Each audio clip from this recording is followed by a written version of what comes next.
কাৰ্বি আংলঙৰ স্বগৃহৰ ৰেংৰেং জাৰণিৰ ডিমাচা গাঁৱত আহি পালে চেন্নাইত মৃত্যুবৰণ কৰা বিদ্যায়ুম পৰ্বতছাৰ মৃতদেহ। দুৰ্গোৎসৱৰ মহাষ্টমীৰ মাজতেই চেন্নাইৰ এন্নুৰত সংঘটিত হৈছিল এক হৃদয় বিদাৰক ঘটনা। এন্নুৰৰ তাপবিদ্যুৎ প্ৰকল্পৰ নিৰ্মাণৰ কামত দুৰ্ঘটনা হৈ মৃত্যু হৈছিল অসমৰ 9গৰাকী শ্ৰমিক। তাৰে এগৰাকী হৈছে কাৰ্বি আংলং জিলাৰ হাওৰাঘাট আৰক্ষী চকীৰ অন্তৰ্গত উত্তৰ বৰবিলৰ 2 নং ৰেংৰেং জাৰণিৰ ডিমাচা গাঁৱৰ বিদ্যায়ুম পৰ্বতছা।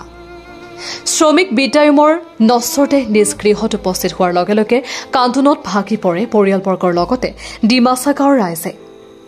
আৰক্ষী প্ৰশাসনৰ নিৰাপত্তাৰ মাজত জিলা প্ৰশাসনে এম্বুলেন্স যোগে লৈ আহে নশ্বৰ দেহ। আৰক্ষী অধীক্ষক আয়ুক্ত উপস্থিত হৈ বিদ্যায়ুমৰ নশ্বৰ দেহ পৰিয়ালৰ লোকক চমজাই দিয়ে। সমগ্ৰ গাঁওখনতে বৰ্তমান শোকাকুল পৰিৱেশে বিৰাজ কৰিছে।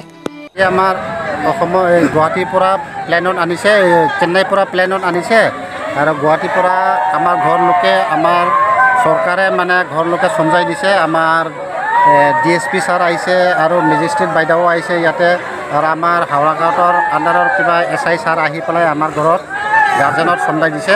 আমি চৰকাৰৰ এতিয়া ধন্যবাদ জনাম। আমাৰ ডেড বডিটো ঘৰ লোকে পচাই দিছে।